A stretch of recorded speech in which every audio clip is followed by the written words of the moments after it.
Good morning, welcome back. Today, as you can see by my luxurious wood trim steering wheel, fake wood. Okay, plastic, wood colored steering wheel with leather trim.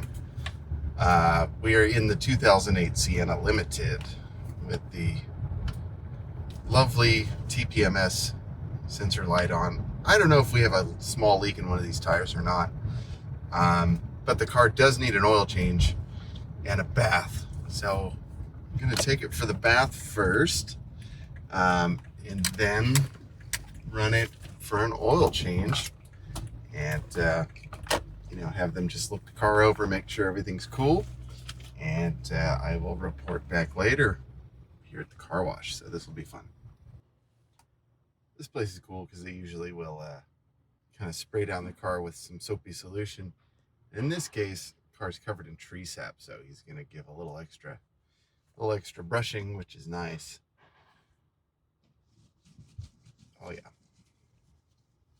I know this is not good for the paint, by the way, but what's worse, leaving it dirty? I think so. Yeah, got some over there. I went ahead and pre-folded my mirrors. The sonar system is going to go absolutely crazy. We'll just turn that off. Yeah. Because yes, objects are going to be hitting the van. Oh boy.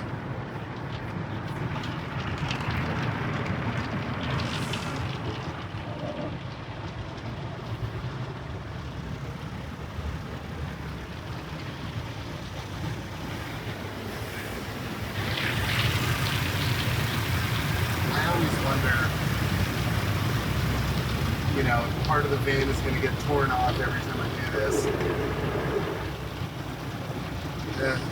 But, it's just so convenient. It's so easy. And if any of you out there have washed a van before, it takes a long time. There's a reason why when you go to hand car washes, there is a surcharge for vans and trucks. It's just because they're bigger, It's more metal you have to wash. It's more contact time. So, I get it. And, this thing looks great after a run through the machine. So, good enough for me. All right, so I'm on a little walk. The van is getting its oil changed, and I'm walking past a Toyota dealership. It's kind of interesting when you look at all the window stickers coming across this added markup. So this car was $26,697. It had 5,500, and there you go. It can be all yours. Woo.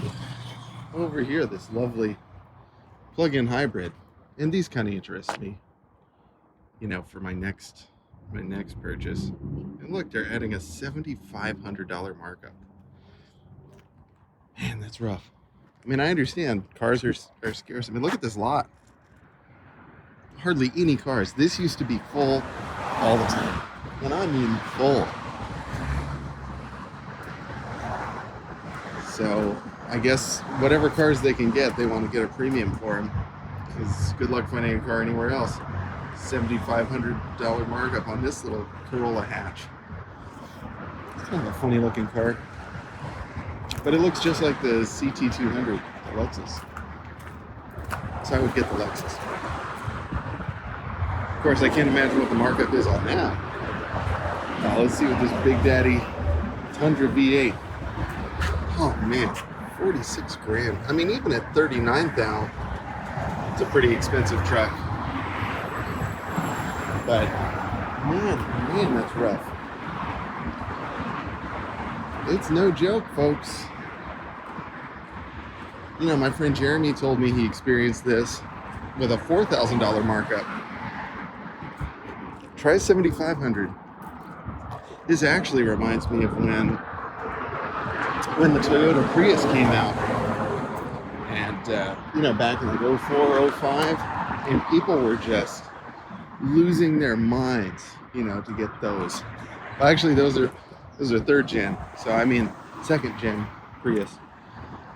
You know, the first gen kind of didn't make a whole lot of impact, but the second gen really did. And I remember those were marked up $5,000, $10,000, $15,000, and people were spending 50, 60 grand on, you know, base model Priuses just to get one. Anyway, more later. So let's see. Here's another plug-in hybrid Toyota Prius. It's the XLE, so it's got some more options. This is the one I would want.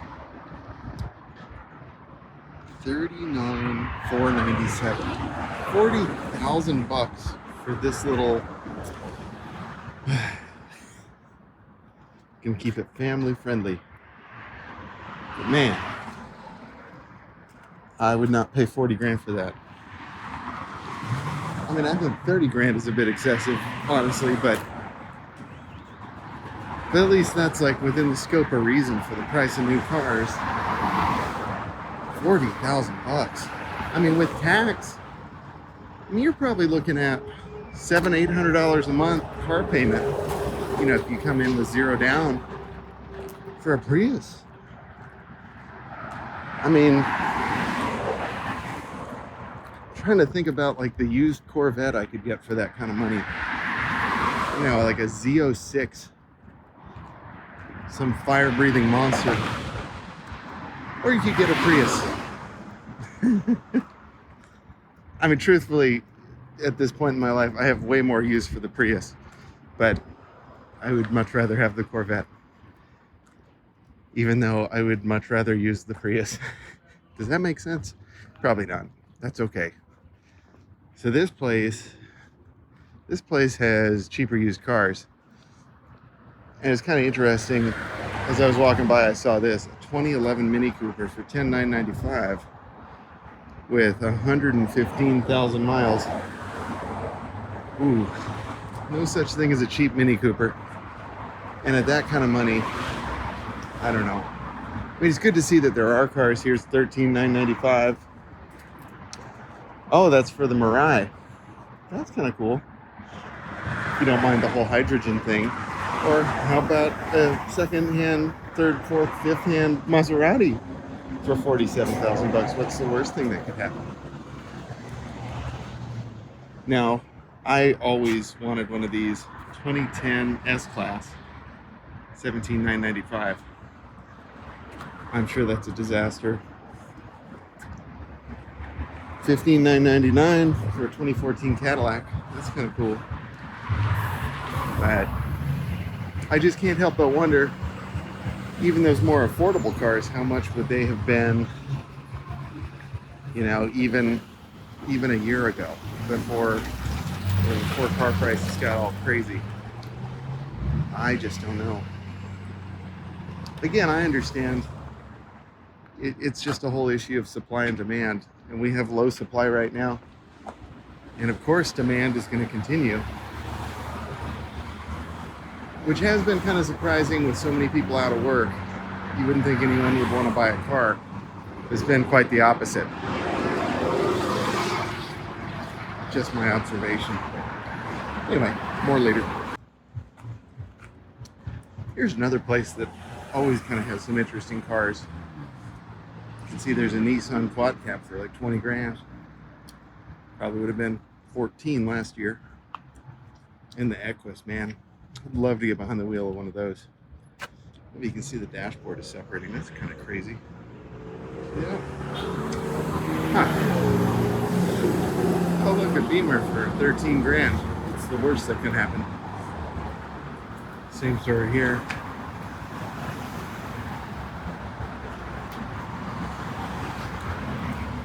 I really do like this Kia badge. I want to see if I can get that for my car. But I probably won't. $16,995 for a 2018 hybrid base model Fusion with major curb rash. And I guarantee you, it stinks of cigarette rental car inside. I just know it. Hey, Hey, we're back. Just a quick little, I don't know, midday update here.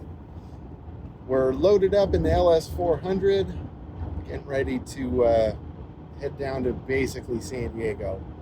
And need to scoop up my buddy Dan on the way there. And that's going to be nice. Good hang. A little bit of carpool lane action. Save a little time, I hope. And so a little State of the Union on the car. 125 miles since refuel. I've got a little under 3/4 of a tank. And current average is...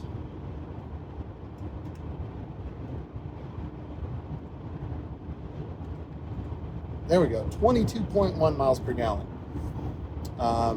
Which, if you remember my drive yesterday, for those of you that are returning, that's pretty good, considering that I had kind of very little regard for the fuel economy I was going to get. I was in power mode, going through the canyons, and car's doing really well. So I was going to do a cabin air filter today, but I ran out of time. I got the oil changed in my Sienna, and it is driving so much better. Now, for those of you that are saying, hey, why don't you change your own oil? Like, you're a car guy. Like, don't be lazy. You're right. And I usually change the oil in the Lexus. And I'm probably going to do that sometime in the coming week if I have time, because it's really easy in this car. The reason why I don't do it in this Sienna is one very important reason, and that would be the oil filter cartridge.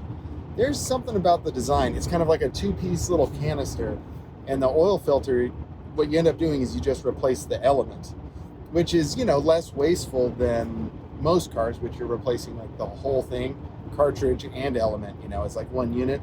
But in the Sienna, and I can only assume it's the same in like the Camry and, you know, other cars that use the 3.5 V6, that has like a little two-piece kind of canister. So you can actually unscrew the whole canister and get to it that way. But the way they recommend doing it is you take this little, there's a little drain at the bottom of the oil filter, the metal casing. And so you take that little plug out and you drain all the oil out of the filter, which is really a good idea. And then you can unscrew the bottom of the canister and then just take the element out. So really good idea in theory, but on mine, I don't know what happens. I don't know what version of Mickey Mouse changed that oil over the years, but the little drain plug thingy gets stuck, and then the bottom part that you're supposed to be able to unscrew, that gets stuck. So what I end up doing is fighting with it and screaming and sweating and cutting myself and just hating life. And what ends up happening is the whole canister assembly ends up unscrewing, and it just makes a huge mess, and I hate it. So, in 1 mile, exit to the right onto San Fernando Road. Okay, well, I probably better wrap this up because I need to know where I'm going. But anyway, that's why I don't do the Sienna, because it's just a pain in the you-know-what, and I hate it, and it takes too long, and I got better things to do, you know. With this car, with the LS, you know, the only trouble I've ever come into is the oil filter sometimes is a little hard to remove, especially if you're using like an OEM filter. And I'll usually like cruise by the Toyota dealership and just grab like a Toyota filter, just so I'm keeping it stock, you know. But the problem with the OEM filters is like they don't have that grippy thing on the end, so it's a little harder to remove, you know. And sometimes if it's been on there a long time, it'll provide a little bit of a fight. You know, I'm in a weird situation with this car because I changed the oil just before Thanksgiving in 2020. And here we're coming up on Thanksgiving 2021, but I've only put 2,376 miles on the oil. But I looked at it, it's looking a little brown, like as you would expect. And even though I'm using Mobil 1, and I know I can go further on synthetic, I'm probably just going to change it for peace of mind, because I think, watch out, roadworks reported on the road ahead. You know, I just kind of figure like a year is a long time to have oil sitting in your car, and it gets hot, gets cold, condensation, this and that. you're probably just better off to change it. At least that's going to help me sleep at night. Let me know what you do. Bleep bloop it down below in the comments. What do you think? Am I overdoing it? I'm probably not going to change my mind, but I'd still love to hear what you think. So yeah, I mean, and that's what I love about working on cars and just being into cars, is that like we all kind of have the things that we do, and it's kind of fun to talk about that. So anyway, I'll probably check in, on the way back from San Diego, and we'll see how the car did. And we'll talk about kind of some future ideas and projects and stuff. So anyway, I'll be back.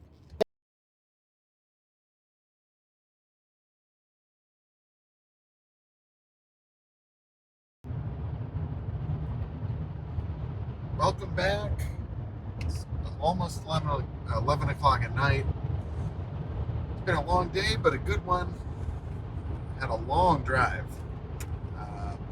But luckily, great company with my buddy Dan. And the LS400 really delivered some solid performance as expected.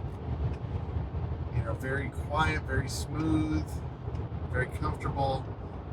I mean, we were booking and had the AC running, in some really hot weather. The car performs absolutely perfectly, and gotta love that. So I stopped for gas. I went exactly 400 miles on that tank, which is a lot of gas. I pumped 17.7 gallons, and an hour, 2 miles since refuel. So the car was saying we got 22.5 miles per gallon. I did the math. The math says we got 22.5 miles per gallon. And, to go that kind of speed and that kind of distance, I'm really pretty impressed with this car. It's obviously not nearly as good as the 37 to 40 something I would have turned out in my Kia, but still, for a car that was new when I was in high school, I can't be mad at it for that. So really good day, and just happy to have such a nice car to do these trips in. Tomorrow it looks like we're going to be doing Santa Barbara, so I'll report on the performance of the car tomorrow as well, and I'll probably check in once I get home.